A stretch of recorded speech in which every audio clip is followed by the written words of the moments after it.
Hey guys, welcome back to another video. I hope you're having a wonderful start to your week, staying safe and staying loaded. So what can I say? Yes, I'm making another mini venting video about brokers. Yes, we already talked about how brokers are price gouging beyond belief, and they still are. If you look at what shippers of produce are paying brokers and what the rates are on the load board, you would be shocked. And I know that we already covered the fact that some brokers are absolutely clueless when it comes to understanding what it takes to be a carrier, what the cost of operation is. And yes, we already covered the fact that some brokers are extremely rude. But I have started noticing another trend that is starting to really piss me off. So why don't we talk about it? Now, if you're new to my channel, welcome. I teach about the trucking industry with a heavy focus on the spot market as well as freight market analysis. So if this is a topic that interests you, feel free to subscribe down below. Now, sometimes I also make venting videos like I'm about to do right now. Don't get scared. I'm a nice person, I promise. Anyway, brokers and their shenanigans once again. Why don't we talk about it? Ready? Let's go. So I really thought that I would have a longer period of peace when we started working with flatbeds. When we just started, there was so much volume and such a lack of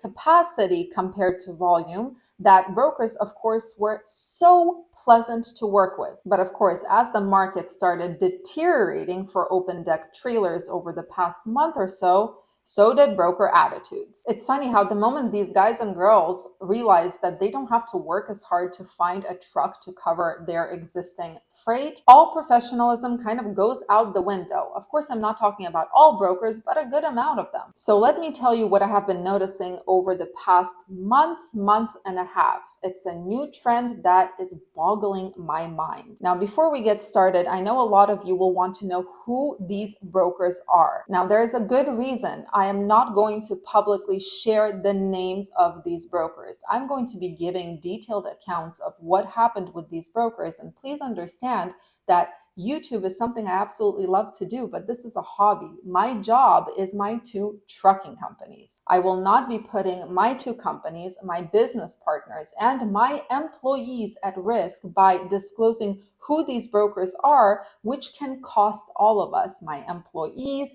my business partners, myself. We all depend on those two trucking companies. This video is not here to expose a particular broker. It's here to show you what is happening on the spot market. And trust me, it's not just one or two brokers that are doing this. This is a general trend I see with many brokers on the market. As most of you know, I have two trucking companies, two different DOTs, MCs, two insurances, two different LLCs, everything. They're completely separate entities. One, the original one, is over 4 years old. The second one is just about 2 years old. Now, our original company is like my first child. I built this company from scratch, not knowing a single thing about the trucking industry. So, of course, my business partner and I worked our butts off to build a stellar reputation within that original company. Trust me, there is a point to this story. Just stick with me for a moment. So our reputation with our original company is not just good, like we're a trustworthy carrier. We have an excellent reputation within multiple brokerages as well as on the DAT load board. We have 5-star reviews. There is not a single review that is less than 5 stars. That's how hard we have worked to build that reputation. So I might sound like a spoiled brat to some of you right now, but I expect after I worked my behind off, after my partners worked their behinds off, and after my team members have worked their behinds off to build that stellar record, for brokers to be open to working with us, especially those that we have built a rapport with. Now, is that the case? Nope. So let me tell you the pattern I have been seeing. At the beginning of June, I saw a load posted by a broker that we have done countless loads with. The most recent one was a week before I saw the posting. I called on the posting, and of course, the first words out of the broker's mouth is MC. So I give them the MC fully expecting to get information about the load, and instead I get, "We can't work with you." What the f? We just did a load a week ago with you guys, clean bill of lading, on-time pickup, on-time delivery, constant communication. What is the problem? But of course, as I was trying to ask the guy, like, what the hell does he mean he doesn't work with us? He hung up. Now, as some of you know, I'm half Ukrainian, half Georgian, which means that 99% of the time, I'm a very peaceful person. But I'm like a match. If one thing goes wrong, especially when it's unfair, I see red. So I called the brokerage back. And of course, instead of getting the original broker I spoke with or tried to speak with, I get a lady, a very, very nice lady. God bless her and God forgive me. But honestly, when I'm in that state of mind, I can't think. So I started just yelling at her. I was so angry. I wanted to know what the hell is going on and how is it that a broker we have built such a good reputation with is now telling us that we can't work with them. What is going on? Now, again, God bless that lady because she was so calm, which of course calmed me down as well, but she was so calm. She checked our MC and she told us that there is absolutely no reason the broker should have said that because we have a good reputation within the brokerage. There's absolutely nothing wrong. And when I asked her, why would that broker say that they can't work with us?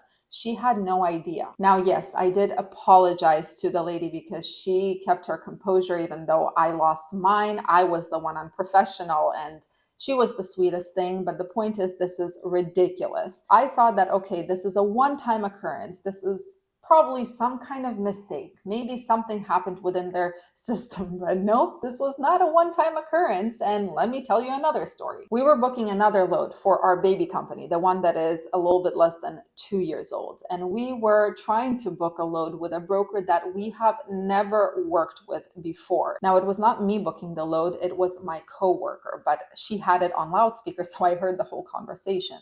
So she calls on this load, and the guy, the broker that picks up the phone, he's clearly having a really, really crap day. You can just tell by the attitude. And of course, he starts bombarding her. I can't explain it any other way. He starts bombarding her with questions about our equipment. Now, most brokers will ask about the equipment, but not in this way. He started kind of yelling at her and speaking really fast. Type of equipment, what's the length, how many tarps, how many straps, how many chains, binders, etc., etc.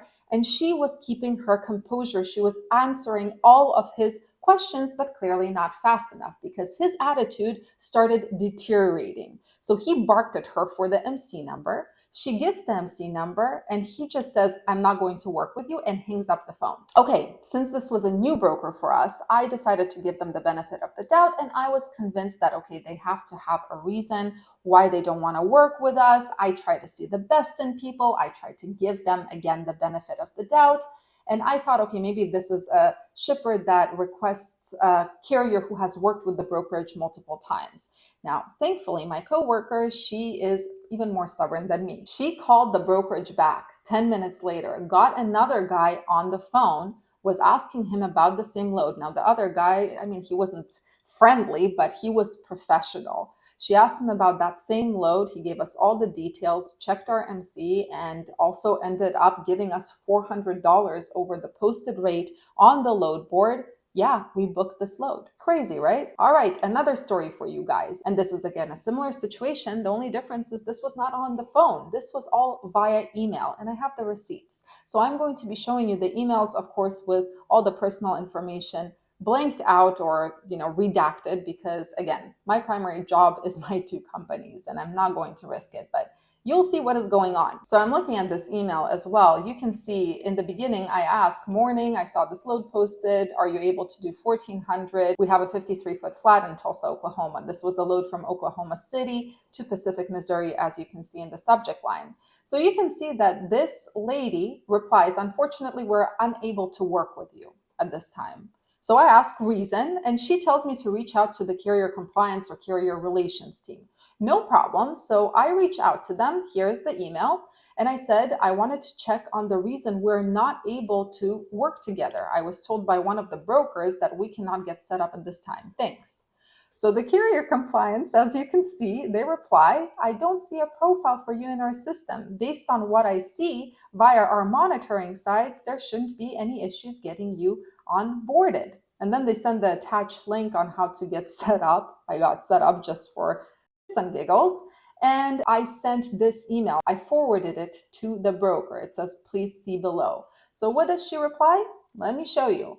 She says, noted, you would need to do the setup packet before we could proceed, but details below. So we did not end up booking this load because this was just a really, really bad experience. Yes, we were not set up with this broker, but there is absolutely no reason any broker should refuse to work with a 4-year-old company that has an absolute clean record, right? So for me, it was like a slap in the face, not as much as the broker who I have worked with time and time again, but this is ridiculous. So I have a question for you guys. Have you come across such strange situations? And for the brokers watching, what is the issue? Why would a broker tell a carrier they can work with that they can't work with them? Do you want to hear my theory? My theory is that brokers who are in a position of power where they have a ton of carriers to choose from and they don't really have to work as hard are no longer basing their decision on whether to work with a carrier or not based on the carrier's reputation. They're basing their decision based on what kind of mood they woke up in, or what does the person on the other line sound like, or how willing are they to actually work that day. I'm sorry, I know that this sounds harsh, but the degree of laziness I am seeing from not all of them again, but a lot of brokers is just shocking. I know that this is a venting video and you guys know that I try to pull out something educational from somewhere. So I think there is a lesson to be learned here. I get a ton of emails from multiple carriers saying that this broker doesn't want to work with me. That broker doesn't want to work with me. Take it from me. A lot of the time, these brokers who say they can't work with you actually can. So I recommend always calling back and trying to get another person on the line. If you have the phone number of the carrier relations team, that's even better. I'm just not comprehending the reason for this type of behavior. It's infuriating that these kinds of conversations end up wasting the carrier's time, sometimes in a market where you have to act fast. So yeah, not good. Now, the funniest part, I was thinking about it, and I'm speaking to brokers here, is that you guys are so concerned about double brokering, right? You're so afraid that the carrier is going to take your load and then resell it. But let me tell you a little secret. To avoid that problem of double brokering, you have to build a reputation, trust with carriers that you have worked with before. And yet, here I am. I have brokers that I have worked with for years. Brokers I have built trust with, brokers who know my guys, my team members, my business partners, who are telling me or actually lying to me that they cannot work with me. And the worst part is the fact that they can. So what do you think that will do to the relationship with the carrier? Well, I'll tell you what my reaction is. I am not going to haul for that broker anymore, regardless of how many loads we have done or the rapport we have built or how great they were in the past. That one mistake is big enough to make me turn away from that brokerage for good. Anyway, guys, I'm making a conscious decision to stop because I feel myself getting red in the face already. Yes, when I get angry, it's just bad. So I'm making a conscious decision to stop, or I'll go on venting and ranting forever. The thing I want you to take away from this video is that don't take things at face value. Always double check everything. We clearly have some professionals in this industry who are basing their decisions on what mood they woke up in the morning. And for brokers, and I'm not lumping all of you guys into the same boat. I understand that there are the bad players, there are the good players, and then there are those in the middle. But if you're one of those brokers who treats your carrier like dirt, I urge you to reconsider. I completely understand that right now you guys have the upper hand, right? You have a ton of trucks to choose from, and it feels like this will go on forever. But the problem is everything comes to an end. And when it does, you will have to rely on those relationships you have built with carriers to get your freight moved. If you're treating carriers you work with like crap, trust me, you won't have many relationships to rely on when the market turns. I know that personally, and I know a lot of people in the community we have built on YouTube keep a list of brokers they will and will not work with again. All right, enough of that. I apologize for venting. I got really angry today for some reason. I wish all of you a good rest of your week, and I mean all of you. I hope that you all stay safe, stay professional, and I'll see you guys in the next video.